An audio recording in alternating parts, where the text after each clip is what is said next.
Appreciate you guys having me come do this. It's been a lot of fun putting this talk together. I got to dig really deep, so I'm looking forward to sharing some of this with y'all. I'm going to start right off by asking a question, and I want you to ask yourself this question throughout the whole talk. What does harmony mean to you? What does the word harmony mean? Does anyone have any, just right off the top of your head, what does harmony mean? Just raise your hand. Who's got a definition? Getting along. Say it again. Getting along. Getting along? What else? Achieve strength and support of all well-governed institutions, more especially this power. Say that a little louder one more time. Achieve strength and support of all well-governed institutions, more especially this powers. Right. What else? Pleasing sound. Pleasing sound. Anyone else? Balance? Okay. The opposite of dissonance. The opposite of dissonance. Now I'm going to challenge that. Okay. That's going to be fun. So just be thinking about what you think harmony means, because you'll probably see some things in this talk that will deepen and enrich your idea of what harmony means. So after the presentation's over, I'll ask it again. There's a hidden harmony in the world around us. It reveals itself to anyone with eyes to see and ears to hear. Simple example right off the top. Sound vibrations create geometric patterns called cymatics. There's an example of the vowel A in the word sand. So that sound, creates the same geometry as the north pole of the planet Saturn. That's kind of interesting. How is that? Is Saturn saying the word? Is Saturn saying something? What's going on here? Okay, so there's a lot of things that have this structure to them, and to a lot of people this is not very remarkable. A lot of people think it's just kind of cool. To an initiate of the ancient mysteries, this would be considered evidence. It's not just cool, it actually does something. Evidence of what? It's evidence of the interconnectedness of all things. So you look at Frater Albertus. He's a very famous 20th century alchemist, Rosicrucian. He defined alchemy as the science of raising vibrations. So this usually raises more questions than anything else. What are you talking about? What vibrations are we raising? Is there an instruction manual somewhere? So it turns out there are a few instruction manuals to raising vibrations, but they're mostly books made out of stone. And these books made out of stone are written in forgotten languages, so good luck figuring that out. To make this more confusing, these stone books are also really big clocks. So they're clocks. You're looking at a bunch of clocks. But they're not telling time like we're used to. They were designed to track really long cycles of time using nothing more than stone and light. The symbolism of these ancient stone books, which are also clocks, is built on a system of harmony often referred to as the music of the spheres. It's a musical instrument bigger than anything in the entire world, played by an invisible hand. So what do you think that means? We'll get to it. A musical instrument bigger than anything in the world, played by an invisible hand. The system of divine proportion was learned by the adept and initiate Pythagoras, who often gets credit for it. But he clearly learned it from older sources. After all, these books of stone, which are also clocks, existed long before Pythagoras was born. These stone books, which are also clocks, are scattered throughout the world.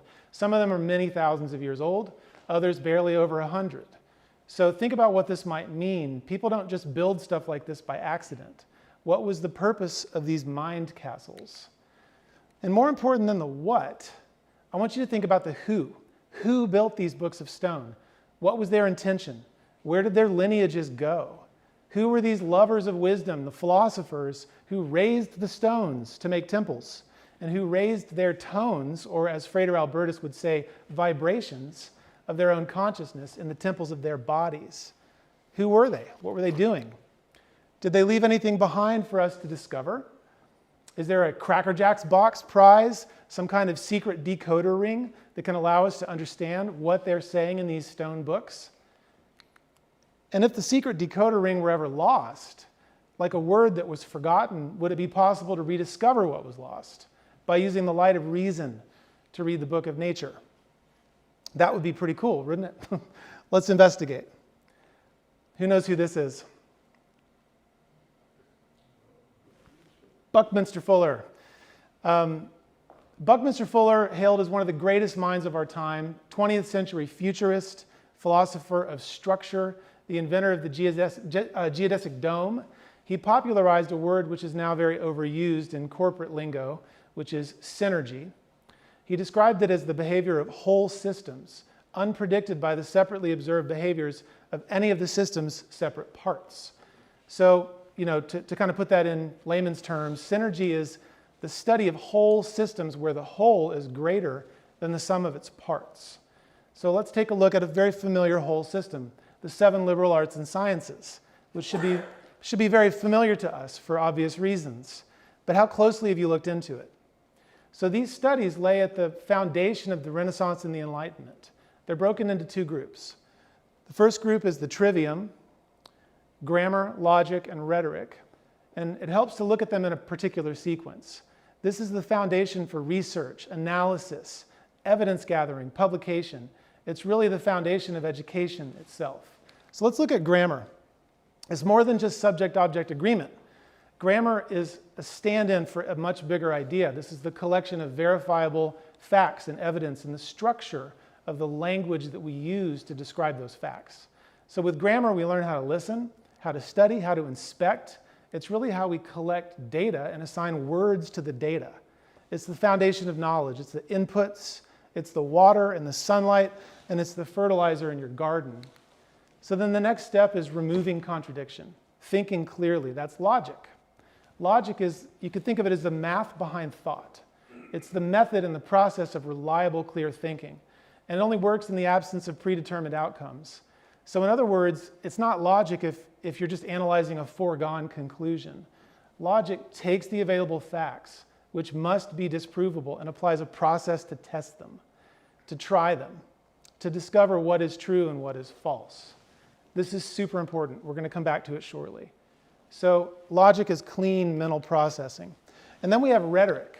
Once the contradiction is removed, the third step in the trivium is rhetoric, the art of communication, persuasion, writing, speaking. I'm using rhetoric right now. You're using grammar to take in my rhetoric, and you are exposing it to your own internal sense of logic, either agreeing or disagreeing with what I have to say. Rhetoric is the way that the findings of grammar and logic are shared with the larger community. It's the expression of wisdom. It should be. It's the output. It's the harvest. Great orators can change the world and heal generational traumas with rhetoric done right. There's also a wrong way to do it. So it's often presented out of sequence. Here's what it looks like out of sequence. Anybody know what's wrong with this picture? What do you see? Logic and rhetoric are reversed. So putting rhetoric ahead of logic is the art of burying a premise. It's the science of applying logic to articles of faith that are unable to be proven or disproven. I mean, let's just be clear. Let's call it what it is. There's nothing wrong with doing this. This is actually what theology does. You put faith first and then you build logic on top of that. That's cool. But let's at least be honest about what we're doing when we do that.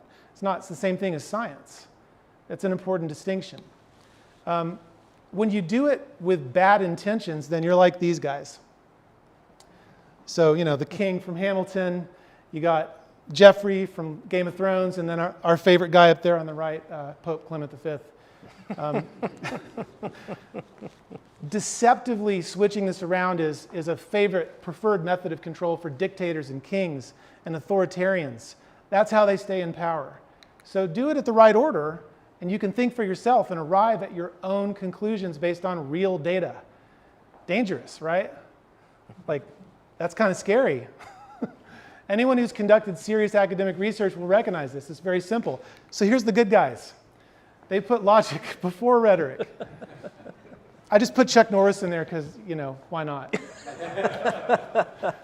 He uses logic to decide who to punch. So, this is one of the biggest problems in the world right now in the area of self-government and sovereignty. If people can be fooled, they can be controlled. But people don't fall into line so easily when they're educated. And it's helpful to have Chuck Norris in your corner just in case someone wants to try and pull a Pope Clement in the middle of an extended work trip to Paris. So what are we studying with these tools? We're studying the quadrivium. There's 7 liberal arts and sciences. So the quadrivium is a big fancy Latin word for basically 4 areas. One of them is number. Number is also called algebra, but I'd prefer to call it number with a capital N, philosophical number, proportion. So it's a much bigger idea than what we're used to thinking of number. Numbers have identity. They interact with each other like characters in a great drama. They create ratios in their interactions that allow personalities and meanings to commingle, to intermingle. So what happens when you take number and you make it visual? You put it in space. You get geometry. Second stage of the quadrivium is geometry. There's a sequence to this. It's not random. Geometry builds on number, and the simplest patterns that follow these ratios have powerful psychological effects. So because of this, branding people and marketers have used simple geometric patterns for thousands of years. Branding's been around for thousands of years. The Great Pyramid is arguably one of the best logos in the world. Geometric symbolism can be found everywhere. So then if you take number and you put it in time, you get music. Darth Vader playing a guitar, you get music. I can't compete with that, I'm sorry. Yeah. Can you throw in the Imperial March real quick? So, you don't have to. So music is number in time. Music is also the sound of math, or liquid architecture. It's recycled and reused in a rapidly melting embrace. And like water, music is a medium of transmission for other things, like making tea. The water transmits whatever you made the tea with. So music can be a raging flood, plowing through entire generations and rearranging the intellectual landscape. It has the healing power of a sauna and the destructive force of a hurricane. It's capable of shaping and altering the brain waves and the heart waves of individuals and collectives very rapidly. It is a direct portal into the collective unconscious. Music taps into the wisdom as well as the idiocy of the crowd. It's a linchpin for humanity, like the ring in the nose of a bull, and it leads us to the promised land or over a cliff, depending on who's playing and what they're playing. So music can raise vibrations, quite literally, because it's vibrations. As Frater Albertus would say, music can also lower vibrations. It's very powerful. I've been a musician since I could first sing, played instruments since I was 5, studied music at Hampshire College, Berklee School of Music. Since then, I've played and taught music professionally. I've shared the stage with a lot of amazing artists, both famous and obscure, made records, scored movies, and I play music in the Scottish Rite degree. So for me, music is what puts all this together. And that's the lens that I see astronomy through. So the last liberal art is astronomy. And you might think, why would we study astronomy? That seems kind of random. Like, what else is on the list? You know, like, great, we're going to look through a telescope, and what's that going to tell us? Well, when the geometry of nature is seen as patterns of number moving through space and time, that's astronomy. So that should tell you something. Astronomy is number too, number in space and time. It was actually very important in ancient times for civil engineering, for the planning of empires. It was required for navigation, for planting and harvesting crops. It was also a critical aspect of national security, economics, and war. Astronomical observations were passed down from one generation to the next, encoded in these great books of stone that were built as giant clocks to track the movements of the sky. People thought this was important for some reason. So maybe we should try to figure out what mattered to them. This is operative mythology. So I say operative because it's mythology that can actually trigger a transformational event if put in a ritual context. In the lesser, greater mysteries, you come out differently than you went in. It changes you for the better. It should. That's what initiation is designed to do. It should activate higher parts of your nature, putting you in alignment with universal harmony. Raise your vibrations. Otherwise, what's the point? What are we doing if we're not activating something that makes us better? We say making good men better. Well, how are we doing that? Well, there's one way of doing it. The temples are the hardware. So think of temples like hardware, and the software is the mythology or the story, something that runs on a distributed network of quantum computers, otherwise known as the brains of all the humans, of all the people that are alive at any given time, that are actually working together to create these experiences. Your brain is a quantum computer, and our quantum computer brains are all networked. They're all connected through our hearts. So depending on what you believe, there's also a cloud backup system called the Akashic Records, but I'll leave that to another talk. This is an image of Stonehenge on the summer solstice. Long ago, when the great megalithic monuments such as Stonehenge, the pyramids, the Temple of the Sun were built, it was impossible to measure these great distances with more than 99% accuracy. So it's approximate, but the Great Pyramid also lines up with very specific star patterns. It's really remarkable. So they were pretty sophisticated. They figured some stuff out. But the thing that's crazy, and the subject of this talk, and what this whole thing is the setup for, is actually hearing and seeing the music of the spheres at the same time. So that's the setup, that's the frame. Now let's look at what goes in the frame, because this is the crazy part. We're going to explore three interconnected areas. The first area is the overtone series. So these are then we're going to go through the geometric patterns in music, and then we're going to go through the orbital resonances. I said orbital resonances. I'm just laughing because some of these words are hilarious. But the orbital resonances of the planets in the solar system. And we're going to see how these all connect to very familiar symbols that should be obvious to anyone in this room. So the overtone series, we have a visual sine wave pattern here. Think of it as a string that's been plucked. So if you could just pluck an open string. That note that you're hearing, let's say it was a G, I think that was an E, right? If you hit a G, there's no such thing as a single note. Every note is a bunch of notes. They're all happening at the same time, and you're only really hearing the low note. So there's other notes that are a lot quieter, that are, like if you look at that at the top right, all those notes are in there. You just can't hear them. They're super quiet. So how do you reveal those notes? So if you could please hit the fundamental again, hit a G. I'm going to give you a different one. Or you know what, let's not do a G. Let's do whatever's easy to make overtones with. Yeah, there you go. So you get hit a fundamental, like an octave lower. Great, so that fundamental note, we're gonna reveal the first overtone by placing the finger halfway up the string and just preventing the low note from playing. So if you could do the octave overtone of any note at the 12th fret. At the 12th fret, yep. So you hear that, but then hit the bottom. So you hear two different notes. You're actually hearing the same notes at the same time. It's just he's muting one of them. He's making one of them be quiet so you can hear the other one. So that actually goes through the second overtone. If you could play a fifth harmonic. On the 9th fret? Yeah. So that's the 1, 2, 3, 4, 5. You hear the fifth degree is in there. And they get quieter and quieter. So then you get the third overtone, double octave. Right. And then the fourth overtone is a major third. And this one's going to be hard to hear. But if you could try to get a major third harmonic. I got a better idea.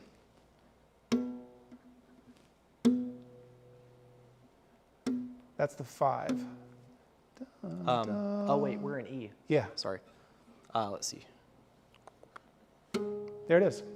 So, and that's displaced by an octave, but you get the point, right? So the overtones are there, and they go up in a very specific order. And no matter how differently tuning systems have evolved, once you go higher into the thirds and beyond, there's more variety in the tuning of the individual notes. So there's a lot of different culturally relevant approximations of this that become our scales. The different tuning systems in different cultures have different opinions on how to tune various intervals. So this sometimes confuses people because they say, oh, well, in this culture they have these tunings, and in that culture they have those tunings. So the physics of music must be culturally relevant, relative, right? But no, it's actually not. The overtone series is not culturally constructed. The overtone series just is. And as we'll see, the overtone series is in the solar system too. So when you put these notes together and you jump them down octaves, you jump them down into the same octave and play them all at once, you can get a major chord. So just play any major chord. So what you're hearing is one note from the overtone series, and then all those high notes are dropped down to be next to each other and then played simultaneously. That's where we get chords from. So one more time, major chord, please. So the rules of Western harmony define consonant intervals or pleasing intervals as octaves, fifths, and major and minor thirds. And it's no accident that the loudest, clearest overtones in the overtone series are octaves and fifths and major thirds. And when you put them together, that's the major chord. So in music, there's perfect consonances, defined by Johann Fuchs in 1725. Perfect consonances, the octave, the unison, the fifth, and the fourth. And then there are imperfect consonances, the major third, the minor third, the major sixth, and the minor sixth. If you could just play each one at a time, any key doesn't matter, just play an octave. Yeah, sure. Yep, and then a fifth, and then a fourth. So 1, 4, 5, most common chord progression of all time. It's just made out of perfect consonances. It's the bread and butter of everything. It's the most basic stuff. Now play a major third, then minor third, major sixth, minor sixth. Oh. Wait. Major sixth, yeah. Minor There you go, sixth. minor sixth. Yep. So think about the perfect consonants as the cake and the imperfect consonants as the icing. There's a reason I'm showing you this, because it's about to become visual in a whole different way. So if we go into the solar system, and this is part of the fun part here, looking at the music of the spheres, you're actually looking at visual patterns, but there's actually data behind this. And I've gone through and looked through this data and tried to prove it wrong, because I just didn't believe it. But I couldn't prove it wrong. I ended up proving it right. We are working with approximations. If you're trying to land a probe on Mars, you're probably going to crash the probe if you're using this for your system to aim the thing.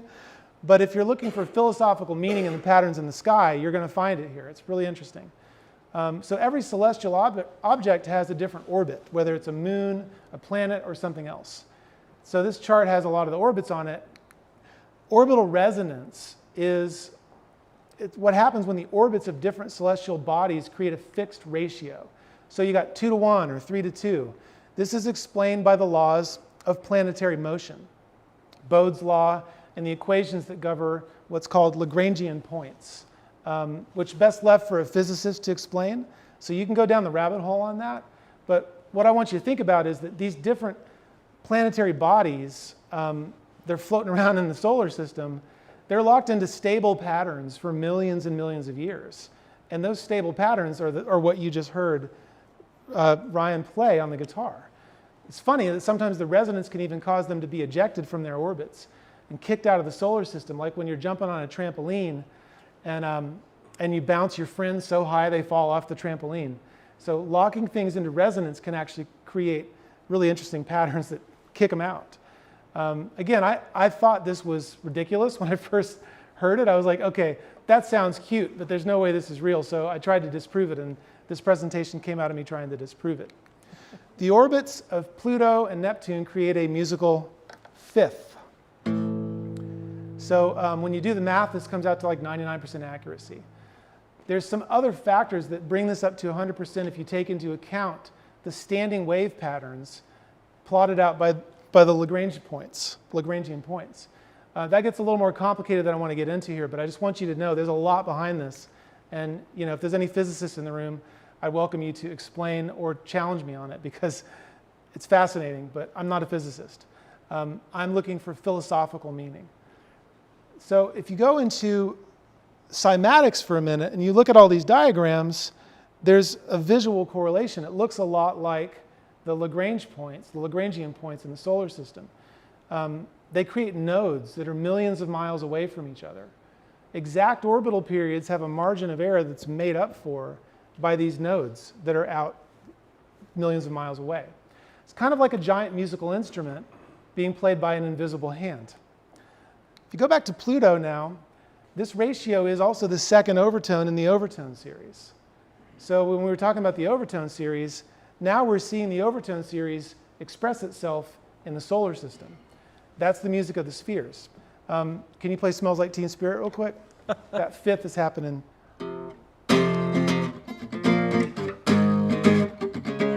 So there it is. That's happening in the sky right now. The moons of just Ryan playing Smells Like Teen Spirit in Neptune. So the moons of Jupiter create octaves. If you could play some octaves, Ganymede, Europa, and Io create 1:2 and 2:4 ratios. Here's a list of the mean motion orbital resonances. They're unisons, octaves, fourths, and fifths. So if you could just work through those again. Unisons would be Jupiter's asteroids, Saturn's precession against Neptune's orbital precession. It gets pretty nerdy. You can go through it later, get the deck, if anyone who's interested in looking at the data. There's no dissonances though. So you'll notice there's no minor seconds. Play a minor second. Oof. Let's see. Bear with me. There's no minor seconds in there. There's no tritones in these. There's no augmented sixths. They're not. Those intervals are not happening here. Now, one of the most stunning orbital resonances is the Venus-Earth resonance that approximates the golden mean ratio. The relationship between Venus and the Earth traces the blazing star in the sky. So if you look at the star, you can see it. It creates a star pattern if you measure it at certain points. And the ancients knew this, and they baked this into their symbology and their iconography. They baked it into the branding for all the mystery schools. They're using Venus as the blazing star. But it also is, it's in the Rosicrucian symbol of the rose on the cross. And that 5-point symmetry is a sacred symbol that if you blow it out three-dimensionally, it creates the dodecahedron, and it also creates the 5 Platonic solids. And that's really important, named after Plato, but much older. The 5 Platonic solids, we only recently discovered, actually create the geometry of the structure of DNA. So let's just stop for a second and think about all these things that are happening. We've got the planet Venus tracing a 5-pointed star in the sky, creating the same patterns that are in your DNA, that are also the blazing star, that are symbols that you see everywhere. And it's all the same math. And the way that we discover it is through the trivium and the quadrivium, which is the 7 liberal arts and sciences. It's a really nice way to use that. So it's an underlying pattern of the golden mean, which is the geometry of life. If we go back here, look at some more orbital resonances. We've got musical intervals here, imperfect consonant rate intervals. So the moons of Pluto actually create a major third. If you could play a major third.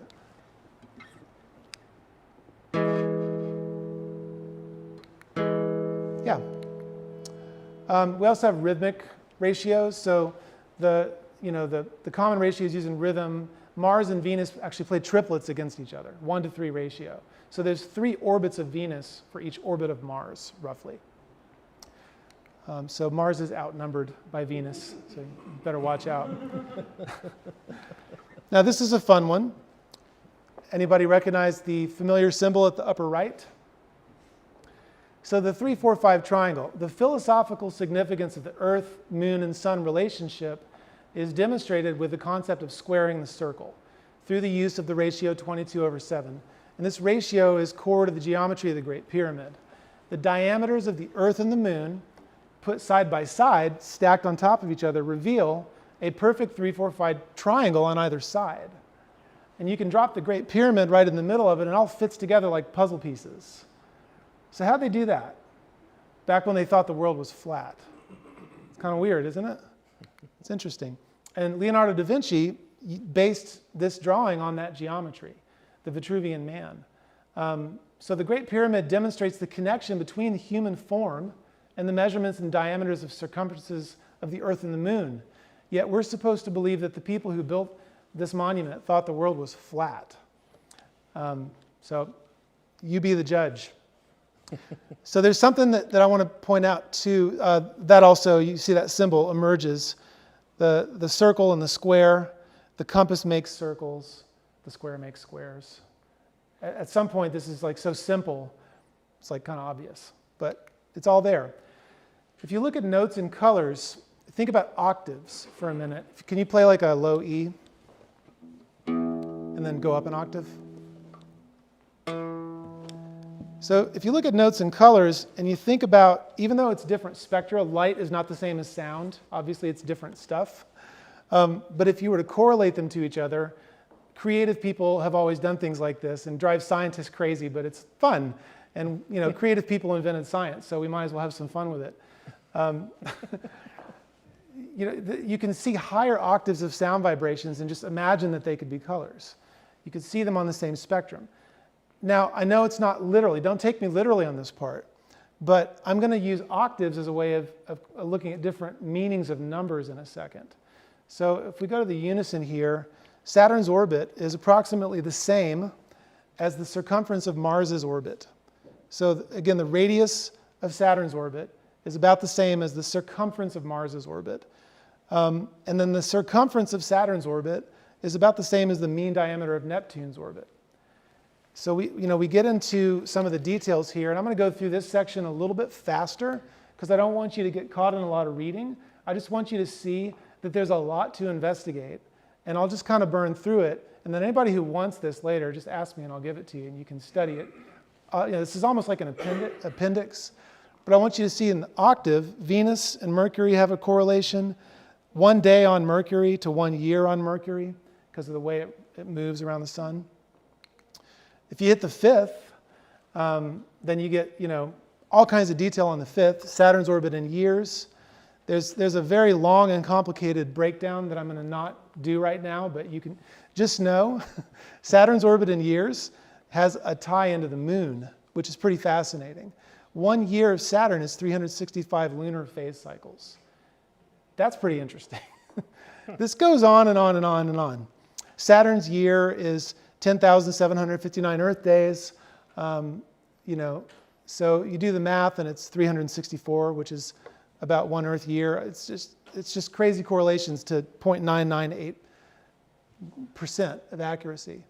Then we got Venus to Earth versus Earth to Mars, creates a fourth. Then the whole step in music is between the Moon and Jupiter. They're playing a whole step. Every lunar year to the synod of Jupiter is a whole step, 354 to 399. These ratios have been here for millions of years, just right above our heads. So that section's a little heady. Ernest, what is a whole step? Play a whole step. Right. So it's the next note in the scale that's 2 half steps away. I'm trying to avoid too much nerdiness, but it's kind of hard to avoid in this presentation. So I figure, anything that's not already understood, you'll just let it kind of go over you and come back and check it out again if you're interested. So this section, I want to go through a whole bunch of philosophically significant numbers that are a little bit easier to understand. So there's 7 notes in every major and minor scale, 7 white keys on the piano, 7 classical modes. They go back to Sumeria. There's 7 days in a week, 7 classical planets, Earth, Moon, Sun, Venus, Mars, Jupiter, Mercury. Did I get them all? Saturn. The classical planets, which correspond to the days of the week. And then there's the 7 liberal arts and sciences. When you hit 12s, 12 notes in the scale, 12 months in the year, 12 signs in the zodiac. You got that. You got 12 apostles, and of course, 12 Cylon models of Battlestar Galactica. The most significant 12. Now let's go up an octave to 24. An octave is just doubling. So now we've got 24 major and minor keys that can correspond to 24 hours in a day. Half the keys are major or light, like daytime. Half the keys are minor or dark, like nighttime. It's almost like it was designed by the same people. And there's 2 pillars, 2 columns with the sun and the moon. Slightly different, but close enough. Now look at 60. There's 60 seconds in a minute. The middle range, average resting heartbeat, 60 beats per minute, 1 beat per second. Most common musical tempos fall in the range of 60 beats per minute. Background mental processing for most people is about 60 pieces of information per second. The electrical grid runs on 60 cycles. 60 is a number that ties together the way time is counted, with heartbeats in the brains of the people doing the counting. It's also the equilateral triangle and the Triforce from The Legend of Zelda. So it's an ancient symbol of light, of knowledge, perfection, and divine harmony. Let's look at 72. There are 72 basic hand positions for piano when you play the 24 major and minor chords in root position, first inversion, and second inversion. That's kind of cool. When I figured that out, I was like, all right, what else is there 72 of? Well, in Indian music and Carnatic music, there's 72 scales, each of which corresponds to a 20-minute long period of time. Every 24 hours, all 72 of these scales have had their ideal time to be played. And they map out to like divine gods and goddesses in their cosmology, in their mythology. Someone thought of that. Well, the Earth's axis tilts 1 degree every 72 years. That's why an eon, or an astrological age, takes 2,160 years, 72 times 30. That creates the great year of 25,920 years. That great year cycle creates some interesting visual patterns that I think Brother Dryber would be very familiar with from the Royal Arch and Templar symbolism. It's right there in the sky. So here's, precession of the equinoxes. There's a tilt, a wobble to the Earth's axis. And these ancient stone monuments are actually measuring, some of them are actually measuring this. So, wrap your head around that in 3 seconds and we'll move on and you can look at it again later. The interior angle of a pentagon is 72 degrees. The pentagon is built on the golden mean too, which is significant. So now let's go to 432. 432 was assigned by Pythagoras as the note A.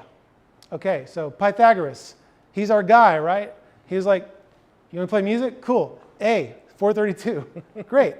We don't do that anymore. We're at 440, but let's look at the philosophical significance behind it. Instead of arguing about what our tuning system should be, I want to avoid all that and just talk about philosophical number here. Jupiter takes around 4,320 days to orbit the sun. Mars is around 4,322 miles in diameter. 432 is almost but not quite the square root of the speed of light. The square root of the speed of light to 99.666% accuracy. Now let's go down an octave. 216. The moon is approximately 2160 miles in diameter. The Earth's meridian circumference is approximately 21,600 nautical miles. Each astrological age is 2,160 years long. 12 of those cycles create the great year. Stonehenge actually tracks this great year with the station stones, by the way. They mark the locations of star alignments at the extreme ends of the precession of the equinoxes. So that's pretty interesting. Again, people that built these monuments supposedly weren't very sophisticated. Well, maybe it's we who are not very sophisticated. When all the computers and hard drives of today have sunk to the bottom of the ocean, the ancient landmarks are still going to stand. Let's go down an octave to 108. 108 is the number of the moon.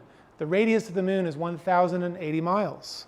The distance between the Earth and the sun is approximately 108 times the diameter of the sun. That's why there's an eclipse. That's why it fits. It's pretty interesting. How's interesting synchronicity. The diameter of the sun is 108 times the diameter of the Earth. Again, these are all approximations. I would not tell Elon Musk to try to land a rocket ship on Mars with these approximations. He would miss. But I will tell you that if you're studying symbolism, these things do matter. The average distance between the Earth and the moon is 108 times the diameter of the moon. Further strange connections. Saturn's polar diameter is approximately 108,000 kilometers. Saturn's orbital period is 10,800 days. Venus's distance from the sun is 108 million kilometers. Earth's orbital velocity is approximately 108,000 kilometers per hour. So there's 108 beads in Buddhist prayer beads. There's 108 steps in Tai Chi, and there's 108 sun salutations in yoga. 108 is considered a sacred number to Buddhism, Hinduism, Jainism, and Islam. So let's go back up to 432 and go up another octave. 864, bless you. 864, it takes the Earth 86,400 seconds to spin once on its axis, creating a familiar 24-hour day. The sun is approximately 864,000 miles across. The diameter of Jupiter is approximately 86,400 miles across, and 864 divided by 2 is 432. So we're back to where we started with Pythagoras. So the note A, the approximate diameters of the sun and Jupiter, and the rotation speed of the planet Earth are all harmonically related through the number 864. And again, okay, not again, but for the first time I'll acknowledge we're jumping through different scales and different measurement systems, but that's part of it. That's part of the point, is that these numbers keep popping up in all these places that you wouldn't expect them to pop up. What's tying them together? So this is possibly a familiar diagram to those who've studied esotericism. So let's tie this back to music. This is an image called the rebus.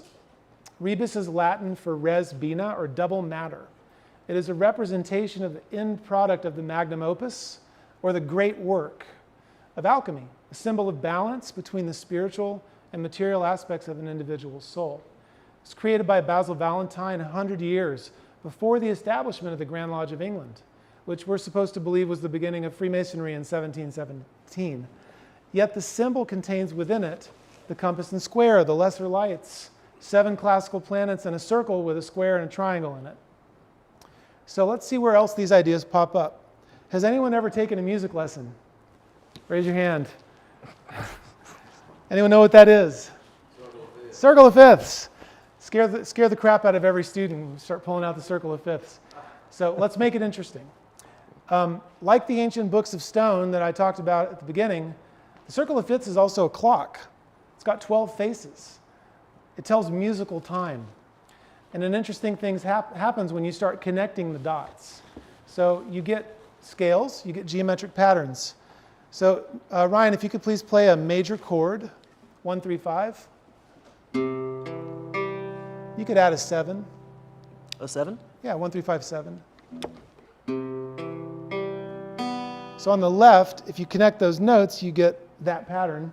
Now on the right, I just have a major scale. If you could just play it, please play a C major scale. Great. Now, if you go look the other way, minor chord, just play a minor 7 chord. Great. And then a minor scale. So there's symmetry here. I mean, there's a reflection. There's some really interesting patterns. So I got into this when I was teaching music lessons full time. And I started having a lot of fun with it. And I started discovering some interesting things. So there's something more major than major. It's called augmented. And when you connect the dots on augmented chords, if you could play an augmented chord, sounds like, whoa, like I just had my coffee in the morning. I'm like, I don't know, it sounds like a dog going, augmented chord. It makes you smile. It gives you a lift. It's more major than major, and it's a symbol of light. So the whole tone harmony here creates the diagram of the Star of David, of the cube of space. It creates hexagons, the first thing we looked at in this presentation. If you could play a whole tone scale, please.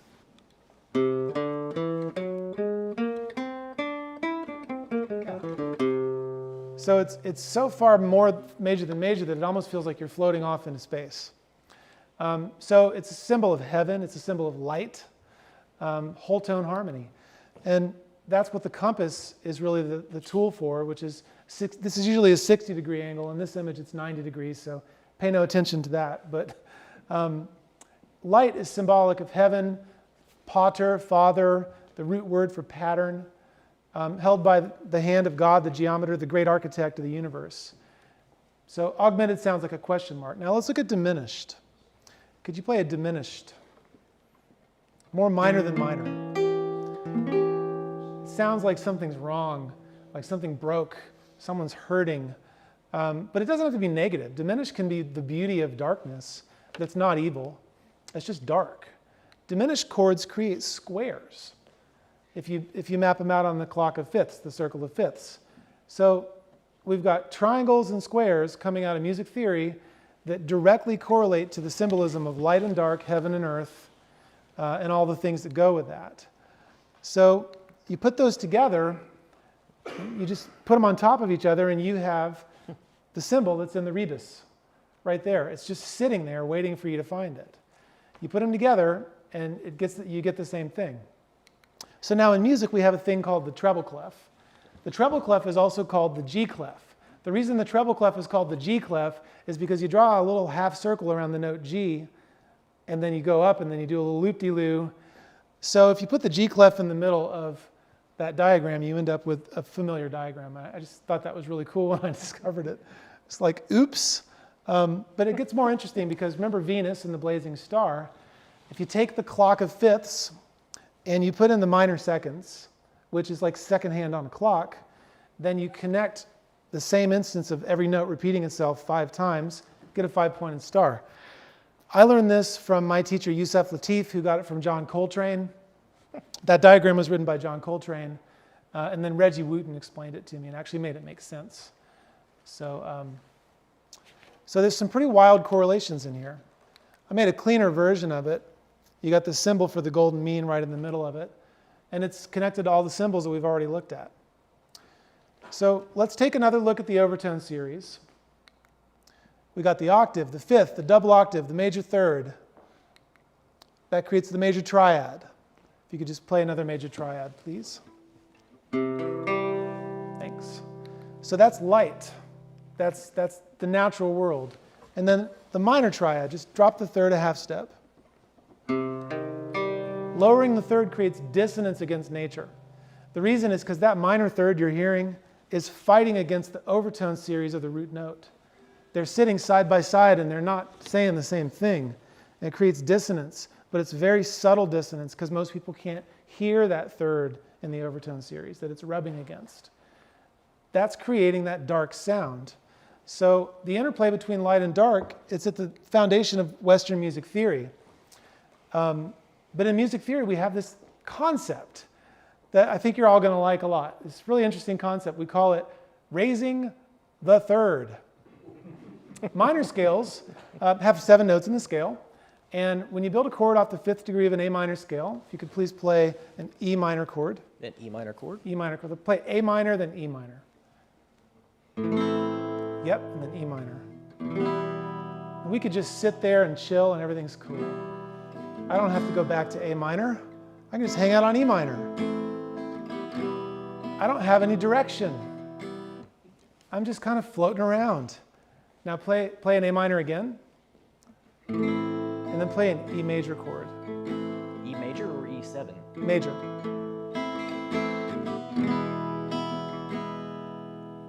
And make it a 7. Pause. Are you guys waiting for something? Should we go back home or should we make you wait? Back home. There you go. So raising the third enables you to find your way back home. That's pretty significant. And that's just music theory, so there it is. Raising the third brings your harmony from darkness to light. And that's how music theory is often taught. That's the symbolism that's just built into music. It's nothing I added. I'm just noticing that this thing over here looks kind of like that thing over there. So the desire to go back home is called cadence.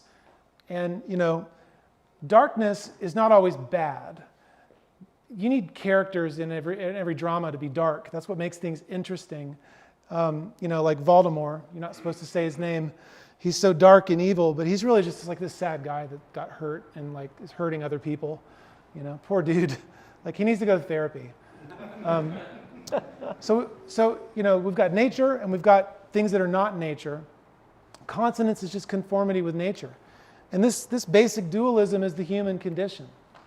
So there it is. It's all connected. You get the active principle and the passive principle. And the name of the game is how do you balance these things within yourself? So I like to think of it like this. And this is the conclusion. I know we have a wonderful meal waiting for us, so we're almost done. There's 2 pillars, yin and yang, sun and moon. active and passive energy, and you are the middle pillar. So you are the temple. This is way older than Solomon's temple. This goes back to ancient Egypt and beyond. Solomon and Pythagoras were the new kids on the block, really. There's a cosmic dance happening between opposing forces within you, expressed musically with consonance and dissonance. And ritual is one way to access a waking dream that you enter into in order to purify yourself, in preparation for the raising of your consciousness. Initiation is the beginning of the path, but it's just the beginning. Being initiated is not the destination. It's just passing through the security check on the way to the airplane. So taking flight is up to you. And that's what it means when you hear people say you get out of it what you put into it. But what is it? The temple is you. And this is your dream, and you get to wake up inside of it and manifest your highest vision. So that vision better be good, because when you tap into your true power, you will be manifesting something.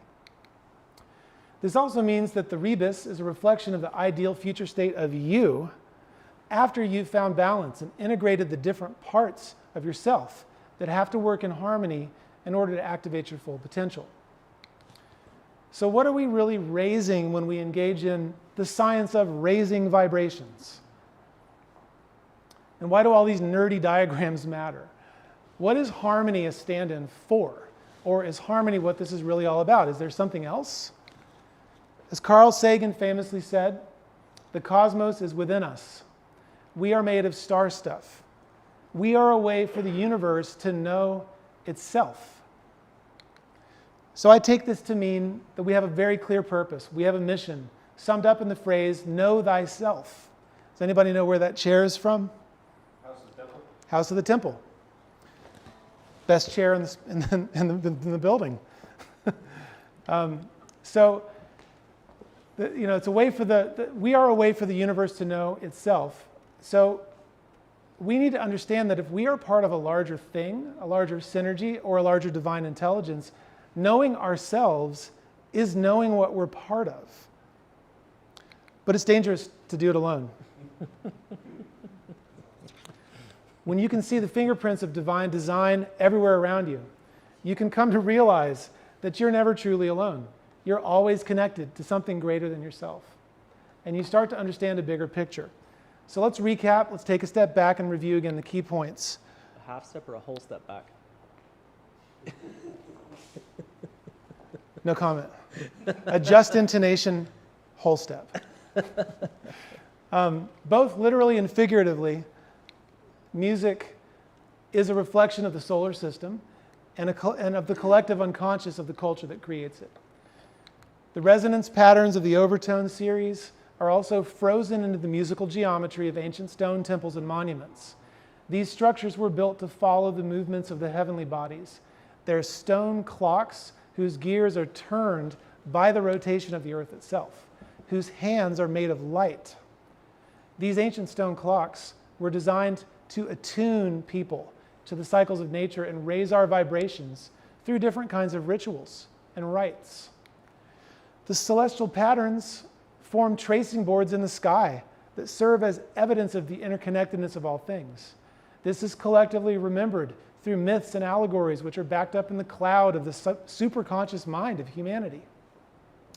Long after the people who built the temples, their writings, and their organizations have turned to dust, it's very tempting to take these stories literally, and in doing so, either fall into idolatry or throw it all away because it seems so absurd and it's not completely perfect. It's approximations. But that's only absurd when you don't know how to read it.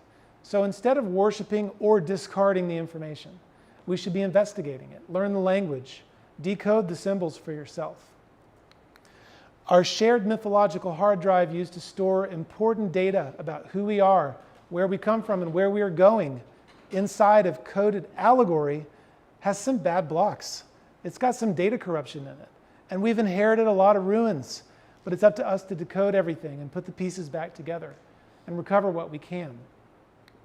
As Buckminster Fuller showed us, we are part of a whole system which is greater than the sum of its parts. What we are calling reality is a harmonic system, a resonant structure within which all kinds of overtone series of different forms intermingle on large and small scales, producing cycles within cycles, That's what we call consciousness and reality. We're all made of the same star stuff, to quote Carl Sagan. And we need the 7 liberal arts and sciences to really understand this. So this is what we use to inoculate ourselves against shattered, narrow thinking. It's what allows the blind men touching the elephant to actually see the whole elephant.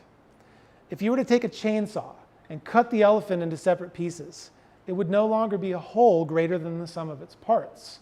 The study of harmony puts the pieces back together, allowing all kinds of measurements to sit next to each other with philosophical ideas intermingling, stimulating discussion and creativity. This is how music raises our consciousness. So allowing these things to come back together is what created the Renaissance and the Enlightenment.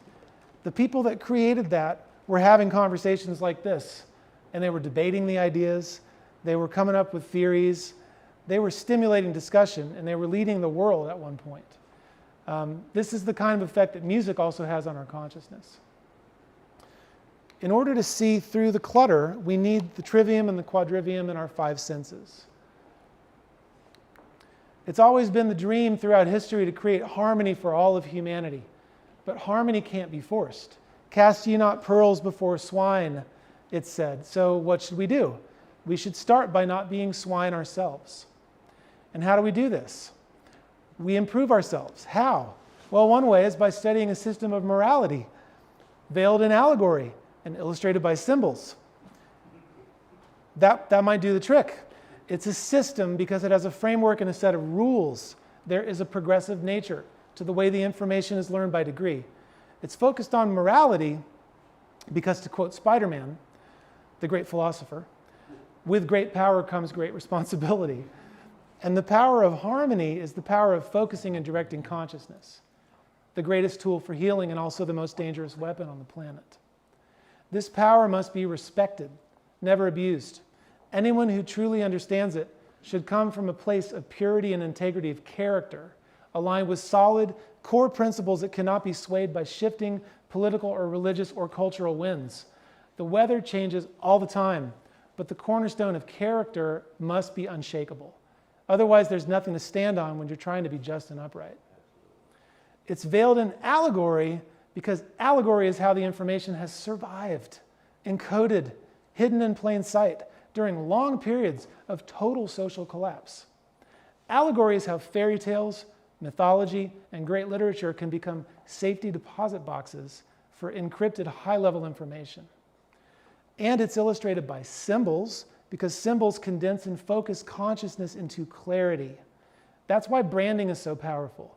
We should know this because our predecessors, whose lineages we have inherited, are the ones who invented branding in the ancient world many thousands of years ago, and not much has changed in that regard. So I'm going to ask the question again that we started with. Before I blasted you with that fire hose of too much information, part of why I keep laughing is because I'm just laughing at how ridiculous the amount of information is here. But I love it. It's obviously a lot of fun. What does harmony mean to you? I've got 2. Go. The first one I thought of was order. Order? Order. And then later I had one, good vibrations. Good vibrations? What else? Does anyone have any upgraded understandings? I was going to say complementary vibrations. Complementary vibrations. Yeah. One with deity. One with deity? Who said that? Yeah? What you got? Synergistic energy? Yeah. So question your definition of harmony. That's really the point of this, is to get you to ask these questions and start seeing patterns in different places. So with an upgraded definition of harmony, what can you build? What parts of your consciousness will you raise? What dictators and tyrants and oppressive regimes will want to kill you because of the sovereign empowerment you have embraced? How does the great work of raising your consciousness make you into a better person and a cornerstone of your community? If you suddenly found yourself in the position of total authority over your reality, are you prepared to manifest divine harmony into the world through your actions in your own life, for your family, for your community, and for the world? And if you don't think you're ready for that, think again. You're already doing it, whether you realize it or not. It's too late to change that fact, but it's not ever too late to change yourself. So at the beginning of this talk, I asked you to not only think of the what, but think of the who. I asked, who built the books of stone? What was their intention? And where did their lineages end up? Who were these lovers of wisdom? Who were these philosophers who raised the stones to make temples and who raised their tones, raised the philosophers' tone or frequencies of their own consciousness in the temples of their bodies? So, parting thought. Imagine that time doesn't exist. And really, you built all of this. This entire presentation is just a cookbook, The Joy of Cooking, full of blueprints, and you are an architect. You are the architect. It's you who is there throughout the ages, maintaining the temples, defending them, rebuilding them, when angry mobs burned them down, over and over and over and over and over again. That was you. You did this. And you can do it again. If you are the rightful owner of this lineage, it's up to you to decide what its fate is. What are you going to do with it now? Thank you.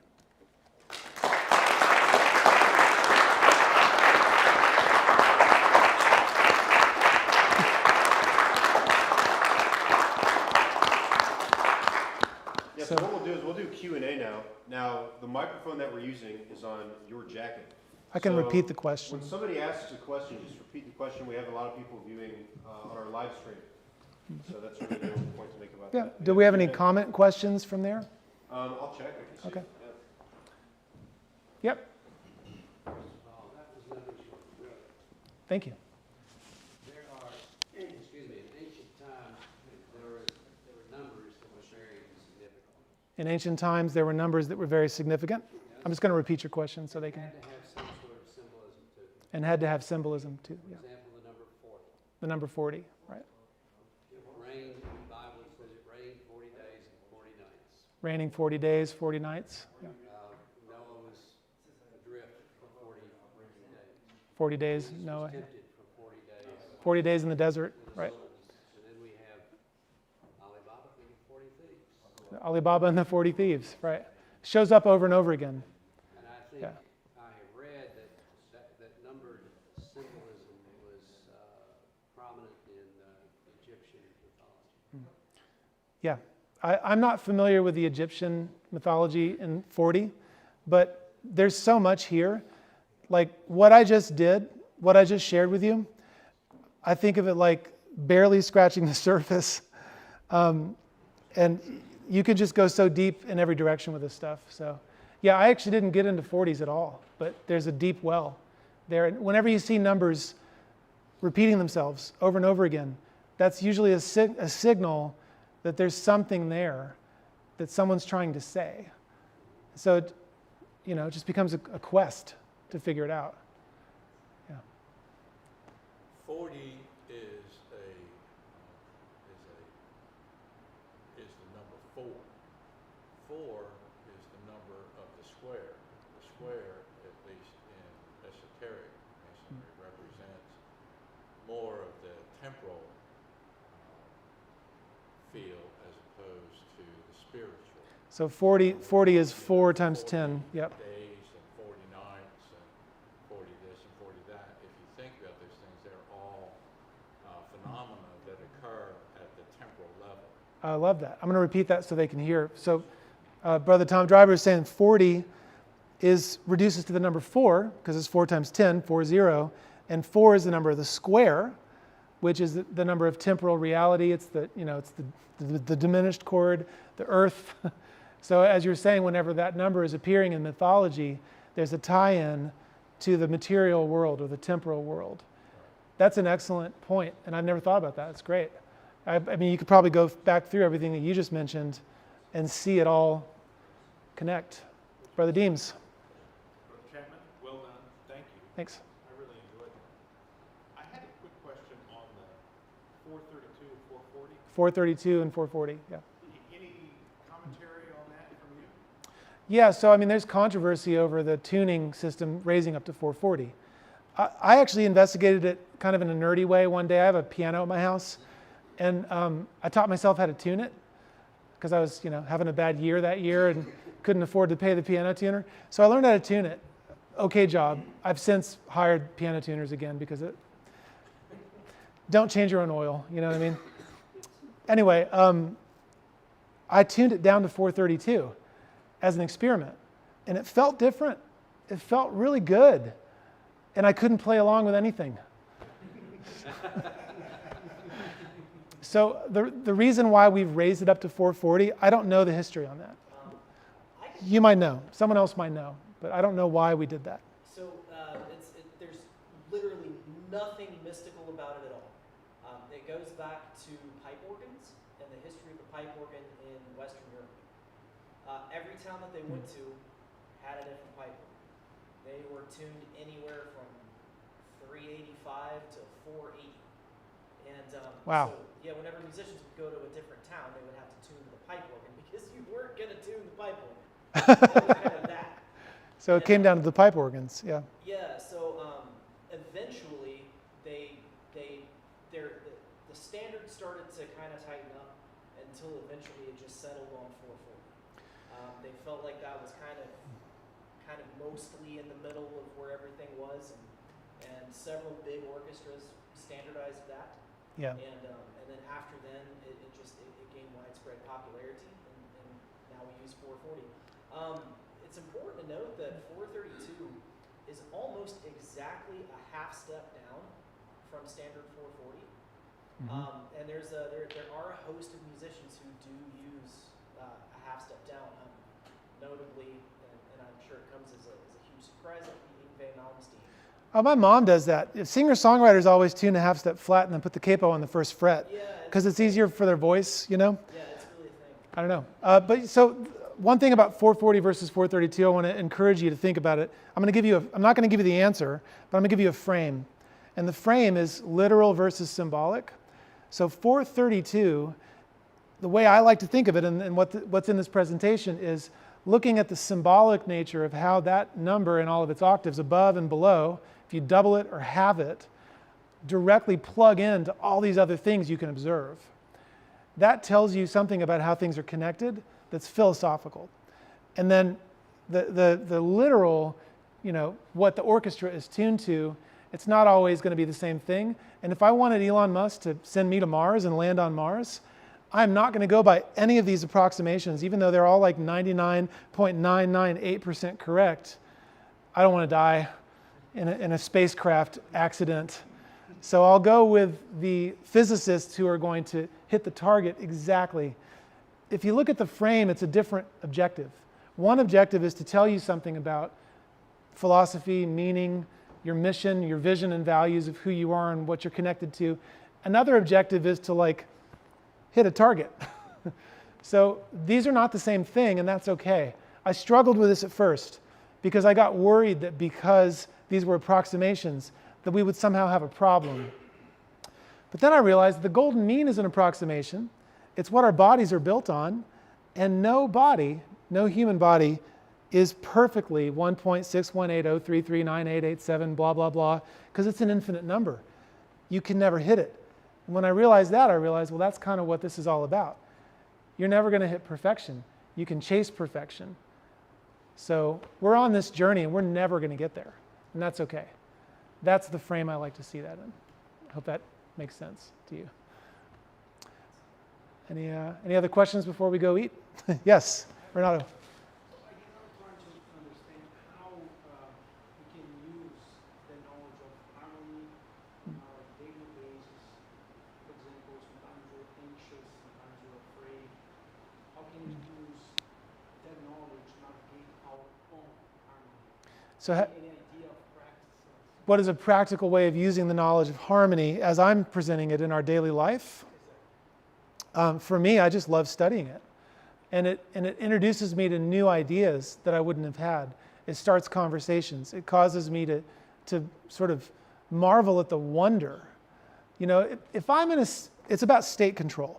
So if my state of consciousness is survival, if it's a low vibration of I just have to survive and eat something and fight or flight, if I'm down in that level, then that doesn't really feel good, and that's not something I want in my bloodstream.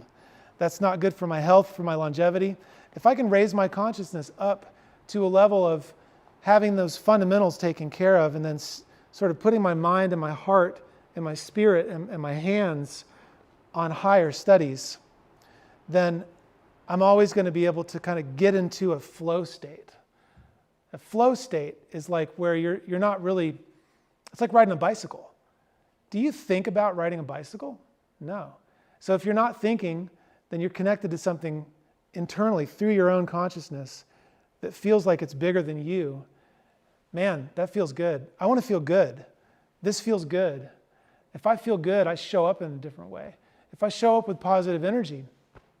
I was doing a sales training earlier today, and the entire point of the sales training was, hey, there's technique and tactics, and there's like objection handling, and there's things you can say to get the person to like pull out their wallet. But some of the best salespeople don't do any of that. They just show up on the call, and they've got a vibe, and it feels good, and you trust them, and you know that they care about you.